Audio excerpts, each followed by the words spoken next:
Okay, so this is my dad's recipe for beef fried rice. It's just a little cheap little meal you can make, but everybody that I've made it for really enjoys it. Here are the ingredients. So what we're using is Rice-a-Roni. That's Montreal. It's the dollar store version. Salt and pepper. And right here we have half a chopped Vidalia onion. And then right here, we have a pound of 85-15 ground beef that I'm putting right back on the stove. Now what I'm going to do, it's about 2/3 of the way done. I'm going to season it with my Montreal. Be generous. There we go. Then I'm going to put my onions in. And there you have it. I added my onions, and we're going to brown this and then drain it.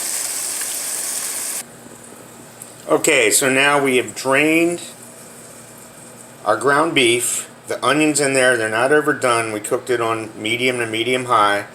The ground beef is nice and brown. The onions are not overdone. They still have some crisp to them.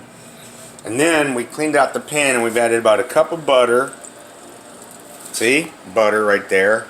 And next, our Rice-a-Roni. And really it has to be the stir-fried rice.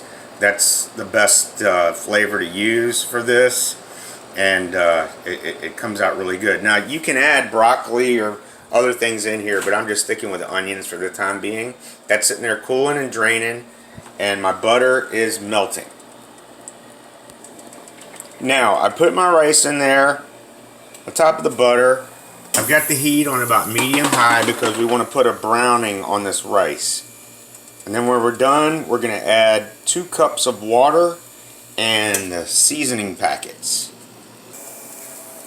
I have my 2 cups of water ready, and you want it to be hot. You don't want it to be cold. It doesn't have to be steaming hot, but you don't want it to be ice-cold tap water. With the rice, you want to keep an eye on it and just keep stirring it, keep moving it around.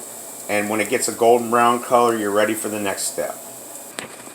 Okay, so the rice is ready. It's nice and brown. We want to pour our hot water in slowly.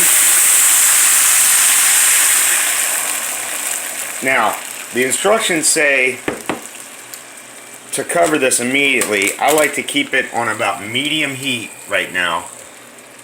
I'm going to add my seasoning packet here in just a second, and I'm going to let it come to a boil. When it does that, then I'm going to cover it. Okay, so you can tell it didn't take very long for this to come to a boil. It's getting there right now. So what I'm going to do from here, I've added my seasoning packet. I'm going to cover it, leave it on medium-high.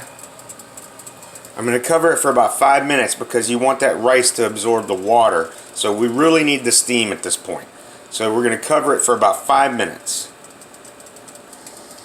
Okay, so we can see that the rice is doing its thing. The rice and the vermicelli in the mix is absorbing the water. You can tell there's got a little boil to it. Now, one thing I might have said earlier that was wrong, you're not going to use a cup of butter. That's retarded. You'd never use a cup of butter on anything. It was more like about a tablespoon when you put the rice in. So that was about a tablespoon of butter, not a cup. My bad. Okay, so it's been about 5 minutes with the cover on, and that should be sufficient to steam the rice and the vermicelli enough. Now we want to reduce it. So what I'm going to do, I'm going to take my heat and I'm going to cut it just a little bit below medium, maybe medium low. And I'm going to leave it like this until that water starts to evaporate from the reducing part of it. Okay, now this is almost reduced. We're almost ready to put the finishing touch on it. And I'm going to show you the pan right now. It's not quite there yet, but this is what it should look like. See, we still have a little pocket of moisture in there. But in another minute or two, when it reduces a little more, I'm going to add my beef and onions. Okay, so I added my beef and onions, and I want to cover it now because I want the beef and onions to absorb the flavor from the flavor packet and all of the rice that has been cooking, all the goodness in the bottom of that pan. So I'm going to cover it again. I might turn it down here to about a little bit lower, and we're going to cover it and let it steam a little. Now, this is the final step.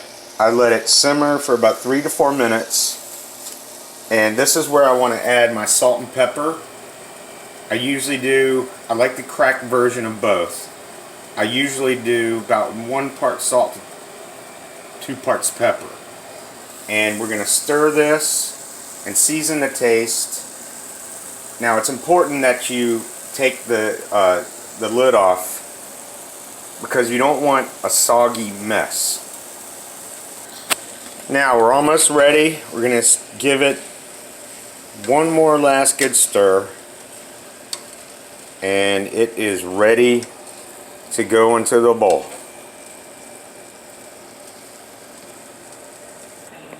And there you have it. It's in the bowl and ready to go. It's moist, but it is not soggy. And everything this is a high-fat dish, and it's not highfalutin, but everybody that I have made this dish for loves it. So hope you enjoy.